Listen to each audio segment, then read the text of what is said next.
옛날 우리나라는 효성이 아주 지극한 나라였지요. 옛날에 우리나라를 방문했던 그 선교사님들의 기록을 보면 우리나라가 아주 효성이 지극한 나라였다는 것을 볼 수가 있습니다. 옛날에 고종 황제의 밀사 역할까지 했던 헐버트 선교사는 이런 글을 남겼습니다. 이 세상에서 효행이 최고인 나라는 조선이다. 또 주한 미국 공사였던 윌리엄 샌즈라고 하는 분은 회고록에서 이렇게 썼습니다. 나는 노년을 위해 조선 땅에 다시 태어나고 싶다. 또 최초의 의료 선교사 알렌은 조선은 늙음과 죽음이 두렵지 않은 노인의 천국이다. 그러니까 이방인들의 눈에 볼 때도 정말 이렇게 부모를 공경하고 부모 있게 효도하고 어른을 공경하는 나라는 없다 할 정도로 우리나라는 정말 효성이 아주 지극한 그런 나라였습니다. 우리나라가 역사적으로 볼 때 굉장히 국난을 많이 겪었는데 그럼에도 불구하고 나라가 멸망하지 않고 모든 어려움들을 이겨내고 오늘날 이렇게 세계 10위라는 경제 대국이 될 수 있었던 것은 아마도 이렇게 부모님께 효도하고 어른을 공경하는 이런 우리나라를 하나님께서 축복하셔서 그렇게 된 것이 아닌가 하는 그런 생각을 해보게 됩니다. 여러분, 그런데 참 안타깝게도 요즘은 예전과는 많이 달라진 것 같습니다. 어르신들을 공경하는, 참으로 공경하는 젊은이들 찾아보기가 어려운 시대가 됐고, 또 심지어는 가정에서도 부모님께 막 대들고 부모를 거역하고 하는 이런 일들이 발생하는 그런 시대가 됐다는 것이죠. 왜 이런 일들이 발생을 했을까? 여러 가지 이유가 있다고 생각이 됩니다. 먼저는 부모들에게 그 원인이 있지 않나 그런 생각이 됩니다. 첫 번째는 우리 부모들의 무지함이죠. 다시 말해서 많은 부모들이 자녀들에 대해서 또 자녀를 어떻게 키워야 정말 제대로 잘 키우는 것인가에 대해서 잘 모른다는 겁니다. 그래서 사실 자녀를 양육할 때 좀 책도 읽고 공부도 해가면서 그렇게 해서 자녀를 키워야 되는데 그러는 부모님들이 많지 않다는 겁니다. 여러분, 우리가 운전면허를 따려고 해도 얼마나 많은 시간을 들여서 책도 읽고 그죠? 공부도 하고 또 연습도 하고 그렇게 합니까? 여러분, 만일 운전면허를 따기 위해서 그런 훈련과 연습이나 공부하는 시간을 들이지 않고 그냥 무조건 차 몰고 밖에 나가면 어떻게 되죠? 사고 나는 거죠. 그건 뭐 10중 8구 사고 나는 거죠. 여러분, 그런데 그런 운전과는 비교도 할 수 없이 중요한 자녀 양육에 대해서 책도 한 권 안 읽고 그저 열심히만 키우면 된다 이렇게 생각해서는 사실은 안 된다는 것입니다. 사실 우리 부모님 세대 때는 자녀 양육에 대한 책 자체가 거의 없었어요. 그래서 우리 어르신들은 우리 부모님 세대는 뭐 책을 읽고 할 수 있는 상황과 여건이 안 됐죠. 그러나 요즘 자녀를 키우는 젊은 세대 부모들은 그렇게 키워서는 안 된다는 겁니다. 정말 책 읽고 어떻게 키우는 것이 아이를 제대로 키우는 것인가 알아야 된다는 거죠. 아이들의 마음도 알고 심리도 알고 고민도 알고 또 발달 시기에 따라서 아이를 어떻게 대해야 되는지, 나이가 다 장성한 아이에게 맨날 어린애 다루듯이 그렇게 다뤄서도 안 되는 거죠. 그래서 그런 것들을 잘 알고 자녀들을 키워야 된다라고 하는 겁니다. 저도 좀 좋은 부모가 돼 보려고 성경적 부모 교실이라고 하는 책도 사서 읽고 세미나도 듣고 그렇게 해서 나름대로 노력했습니다만은 지금 또 돌이켜 보면 그럼에도 불구하고 많이 부족했다라고 하는 사실이 좀 느껴집니다. 자, 그런데 그런 무지함보다 더 나쁜 게 있어요. 그게 뭐냐 하면 바로 부모들의 무례함입니다. 많은 부모님들이 자녀들에게 무례하지요. 일단 나이가 어리니까 또 내 자녀니까 하는 이런 생각 가지고 너무 쉽게 자녀들을 대한다는 거예요. 쉽게 말하고 때로는 막말도 하고 호통도 치고 그렇게 한다는 거죠. 사실은 우리 자녀들이라고 해도 엄연한 인격이 있는데, 어리더라도 인격이 있는데 그 인격을 존중하지 못하고 막 함부로 대하고 호통을 치고 야단을 치고 그렇게 한다는 거죠. 그런 부모들의 무례함 때문에 자녀들이 어렸을 때부터 상처를 받고 부모에 대해서 부정적인 생각을 가지고 자라나게 된다고 하는 것입니다. 여러분, 우리가 만일 그렇게 자녀를 대했다고 한다면 회개해야 되고요, 또 자녀에게 사과도 해야 되는 거죠. 그래야 훌륭한 부모가 되는 거죠. 여러분, 그런데 부모님들이 정말 좋은 부모님이라고 한다면 자녀들이 다 효자가 될까요? 정말 좋은 부모님 밑에서 자랐는데 그럼 모두가 다 효자가 되느냐? 그렇지만도 않은 것 같습니다. 여러분, 누가복음 15장에 보면 소위 말하는 탕자의 비유가 나와 있죠. 사실 탕자의 비유라기보다는 정말 좋은 아버지의 비유인데, 여러분 거기 보면 그 집의 아버지가 얼마나 훌륭한 아버지인지 몰라요. 미리 재산을 받아가지고 가서 탕진하고 거지같이 돌아오는 그런 아들을 가서 야단을 치고 쫓아내기는커녕 가서 얼싸안고 입을 맞추고 모든 죄를 용서하고 모든 다시 아들의 지위를 회복시켜서 아버지 집에서 복되게 살게 하는, 정말 거의 완벽에 가까운 그런 아버지죠. 그렇게 좋은 아버지 집에서 두 아들이 컸는데, 여러분 두 아들이 어떻게 컸습니까? 둘 다 탕자로 컸죠. 한 아들은 아버지가 돌아가시지도 않았는데 내게 돌아올 유산을 달라 그래서 아버지를 떠나서 자기 마음대로 허랑방탕하고 사는 그런 소위 말하는 후레자식으로 컸고, 또 한 아들은 집에 있지만은 전혀 아버지의 마음을 이해하지 못하는 자기만 아는 그런 이기적인 아들로 그렇게 컸죠. 그렇습니다. 부모님이 훌륭하다고 다 자녀들이 효자가 되느냐? 그렇지만도 않다는 거예요. 다시 말해서 자녀들이 바르게 성장하지 못하는 것이 다 부모님의 잘못만은 아니라는 겁니다. 그래서 시대적인 상황도 있는 것 같아요. 여러분, 디모데후서 3장에 보니까 말세에 대해서 이렇게 하나님 말씀하셨어요. 같이 한번 읽어보겠습니다. 시작. 너는 이것을 알라. 말세에 고통하는 때가 이르러 사람들이 자기를 사랑하며 돈을 사랑하며 자랑하며 교만하며 비방하며 부모를 거역하며 감사하지 아니하며 거룩하지 아니하며. 말세에 이런 일들이 나타나게 될 거다 예언하셨는데, 그 중에 하나가 뭐냐 하면 부모를 거역하는 것이라고 했습니다. 말세에 나타나는 현상들이라는 거죠. 부모님의 말이 가르침이 잘못되지 않았는데도 불구하고 자녀들이 부모를 거역한다. 있을 수 없는 거죠. 그렇기 때문에 부모를 거역하는 일들이 나타나는 게 이게 말세의 현상이라는 거예요. 여러분, 우리 자녀들은 부모님의 말씀을 거역하는 것이 얼마나 심각한 죄인지를, 하나님 앞에서 얼마나 무서운 죄인지를 잘 알아야 됩니다. 로마서 1장에 보니까 이렇게 하나님 말씀하셨어요. 같이 한번 읽어보겠습니다. 시작.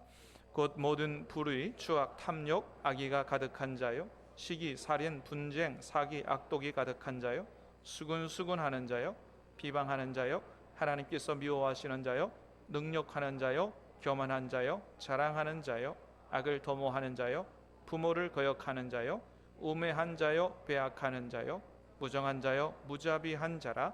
그들이 이같이 행하는 자는 사형에 해당한다고 하나님께서 정하심을 알고도. 수많은 죄 중에서 특별히 하나님이 사형에 해당한다고 정한 죄 21가지를 기록해 놓으셨는데, 그 가운데 어떤 죄도 있다고요? 부모를 거역하는 죄가 사형에 해당한다고 하나님이 정하셨다는 거예요. 그렇기 때문에 부모를 거역하는 것이 얼마나 무서운 죄라고 하는 사실을 우리가 잘 알아야 된다고 하는 겁니다. 이런 죄를 짓고도 회개하지 않고 천국에 가기 어렵다는 것입니다. 그래서 오늘 본문에서 하나님 뭐라고 말씀하세요?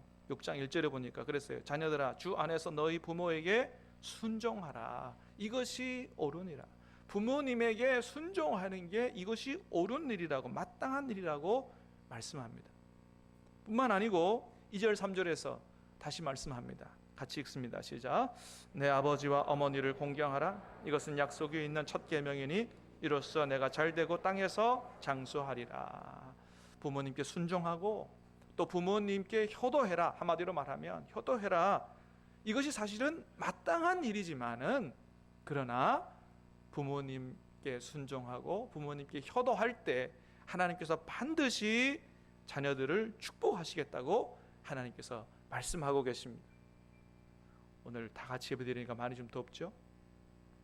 사랑하는 여러분, 우리 신암교회 모든 자녀들은 부모님께 효도하고 오늘 말씀에서 하나님이 약속하신 이런 모든 복들을 다 받아 누리고 살 수 있게 되기를 주님의 이름으로 축복합니다. 자, 여러분, 그런데 문제는 뭐예요? 효도해야 되는지를 잘 알매도 불구하고 이런저런 이유로 참 효도하기 어려운 상황도 있다는 것입니다. 사실 우리 자녀들이 다 알아요. 부모님께 효도해야 된다는 거 모르는 사람이 없어요. 그런데 참 효도하기 어려운 상황도 있을 수 있다는 거죠. 지난 2016년에 광주에서는 아주 엽기적인 사건이 하나 있었습니다. 그건 뭐냐 하면 바로 친자식들이 아버지를 살해한 일입니다. 그날은 다른 날도 아니고 어버이날이었다고 그래요. 어버이날 아버지한테 카네이션 드리지도 못하고 카네이션은커녕 아버지를 살해했다는 거죠. 왜 살해했느냐 경찰이 물어보니까 자식들이 그런 얘기했다는 거예요. 우리가 아버지로부터 어렸을 때부터 학대를 당해왔다. 아버지는 우리를 어렸을 때부터 또 어머니도 그렇게 학대한 그런 사람이었다는 거예요. 물론 사건이 벌어지던 날 이웃 주민의 얘기에 의하면 아버지와 재산에 관해서 다투었다 하는 그런 이야기도 있습니다만은, 그러나 정말 이 사건이 재산을 노린 범행인지 아니면 어렸을 때부터 당해온 그 학대 때문에 쌓인 증오심 때문인지는 잘 모르지만은 전문가의 견해로는 이것이 단순히 재산을 노리고 한 범행은 아닌 것 같다라는 이야기입니다. 여러분, 그렇습니다. 만일 이 자녀들이 아버지로부터 어렸을 때 계속해서 학대를 당해왔다면 그 아버지한테 어떻게 효도할 수가 있겠습니까? 효도하기 어려운 거죠. 자, 그런데 여러분, 한 가지 또 생각해 봅니다. 그럼 그렇다고 좋지 못한 환경에서 자란 자녀들은 다 불효자가 되느냐? 그렇지도 않다고 하는 거예요. 여러분, 그래서 오늘 하나님은 우리 1절 말씀에서 우리에게 뭐라고 말씀하시냐면 부모에게 효도하되 주 안에서 효도하라고 말씀하십니다. 우리 다시 한번 하나님 말씀을 읽겠습니다. 시작. 자녀들아, 주 안에서 너희 부모에게 순종하라. 이것이 옳으니라. 부모님께 순종하고 부모님께 효도하되 주 안에서 하라고 말씀하고 계신다는 거예요. 여러분, 금방도 말씀드렸던 것처럼 부모님께 정말 어렸을 때부터 상처를 가지고 큰 아픔을 가지고 있다면 효도하기가 쉽지 않죠. 그런데 그럼에도 불구하고 우리가 주님 안에서 주님이 우리에게 주시는 새로운 마음을 가지게 된다면 비록 상처가 있고 아픔이 있다 할지라도 그것이 주님 안에서 치료되고 또 그것이 치료될 때 우리가 부모님도 용서할 수 있고 효도할 수 있다라고 하는 것입니다. 여러분, 성경을 보면 요셉이 바로 그런 사람이 아닌가 그런 생각을 해봅니다. 여러분, 요셉이 어린 나이에 형들한테 미움을 받고 죽도록 얻어맞고 또 그것도 모자라서 애굽의 종으로 팔려가죠. 그러니까 형들한테 인신매매를 당한 겁니다. 그러니 그 어린 시절에 받았던 상처가 얼마나 크겠습니까? 형들은 아주 죽도록 정말 죽이고 싶을 정도로 미운 그런 증오심이 아마 요셉의 마음에 가득 있을 것이라 생각을 합니다. 그런데 그런 요셉이 나중에 그 형들에게 또 온 가족들에게 어떻게 대하느냐 하면 그 형들의 잘못을 다 용서합니다. 용서할 뿐만 아니고 아버지는 물론이고 그 형들의 식구까지 그 조카들까지 다 자기가 맡아서 키우는 이런 큰 사랑을 베푸는 걸 볼 수 있습니다. 여러분, 형들로부터 얻어맞고 팔려가고 그런 요셉이 어떻게 그런 사랑을 베풀 수 있었느냐? 예, 그게 중요한 거 아니겠어요? 하나님 말씀 보면 요셉이 어떻게 살았다고 얘기합니까? 요셉은 그런 아픔이 있었지만 늘 하나님과 동행하는 삶을 살았다는 거예요. 하나님과 동행하는 삶을 살았다고 하는 것은 바로 주님 안에서 살았다, 주님 안에 거하는 삶을 살았다고 하는 것이죠.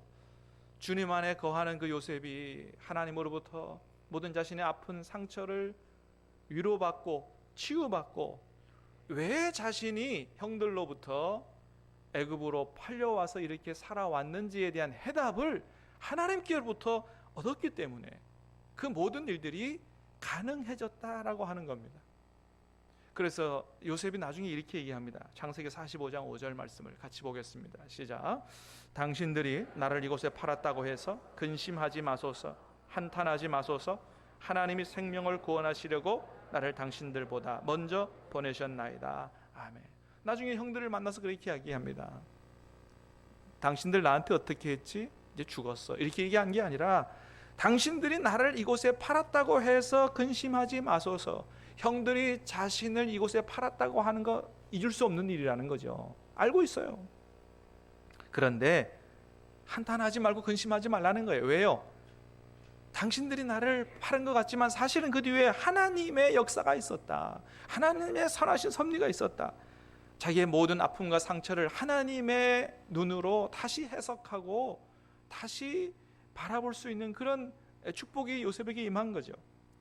하나님이 생명을 구원하시려고 나를 당신들보다 먼저 보내신 거라고. 여러분, 그렇습니다.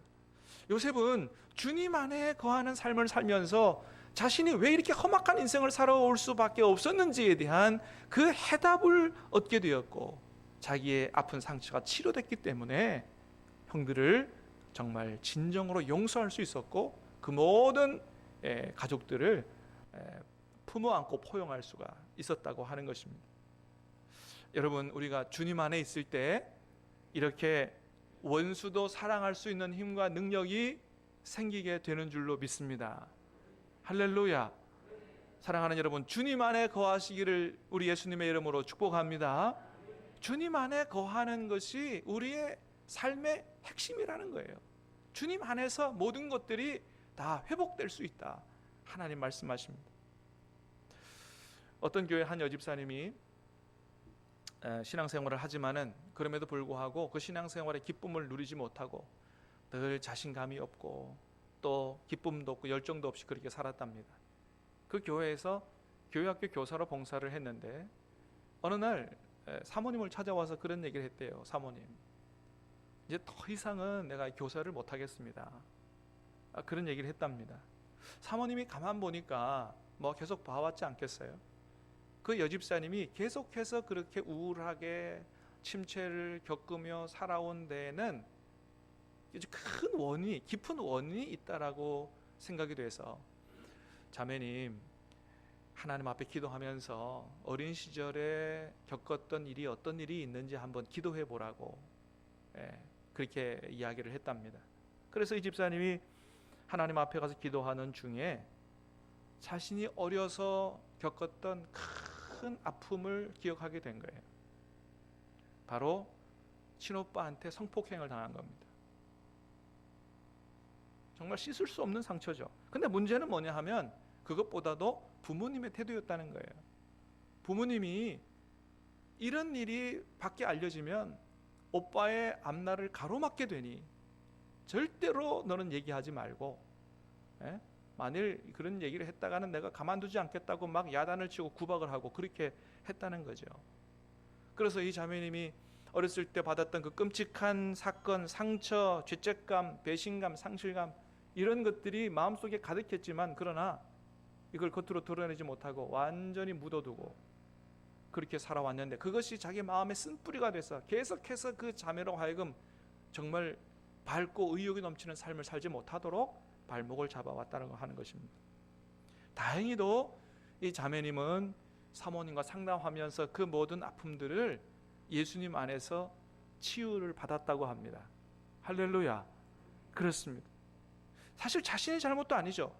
그런데 늘 가지고 있었던 나는 더러워졌다라고 하는 이런 아픔들이 예수님 안에서 주님의 보혈로 내가 정결케 됐다, 정말 새 사람이 됐다 하는 그런 사실이 믿어지고 하나님이 이런 나도 정말 사랑해 주신다라고 하는 확신을 갖게 되면서 이 자매가 얼마나 놀랍게 달라졌는지, 얼굴이 정말 해같이 빛나는 그런 자매가 됐고, 삶의 기쁨과 열정을 회복하고 그렇게 살아가는 사람으로 완전히 변화됐다고 하는 것입니다.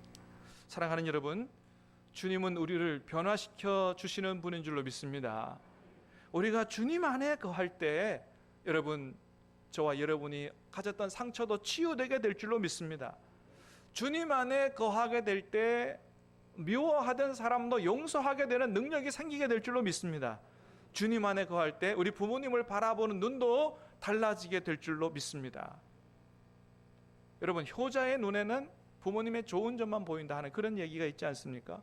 간절히 바라기는 우리 자녀들의 눈에 부모님의 안 좋은 점은 보이지 않고 좋은 점, 고마운 점, 사랑받았던 것들만 보일 수 있게 되기를 주님의 이름으로 축복합니다. 그래서 우리가 주님 안에서 새로운 사람, 새로운 피조물이 됐던 것처럼 우리가 주님 안에 거할 때 진정한 효자로 거듭날 수 있다라고 하는 것입니다. 그래서 여러분, 효도는 어떻게 해야 되는 거냐 하는 그런 방법의 문제라기보다는 어떻게 하면 정말 효도할 수 있느냐 하는 마음과 능력의 문제다라고 하는 것입니다. 그래서 오늘 하나님은 우리에게 말씀하십니다. 너희가 너희 힘으로 효도하기보다 주 안에서 효도하라 라고 말씀합니다. 사랑하는 여러분, 다시 한번 축복합니다. 늘 주님 안에 거할 수 있게 되기를 축복합니다. 그래서 성령 충만할 수 있게 되기를 주님의 이름으로 축복합니다. 그래서 우리 모두가 오늘 주신 말씀을 따라서 정말 진정으로 우리 부모님께 효도하고 또 우리 모든 자녀손들이 오늘 주시는 이 약속의 말씀처럼 자자손손되도록 하나님의 축복을 받고 땅에서 잘되고 장수하는 복을 받게 되기를 우리 예수님의 이름으로 축복합니다.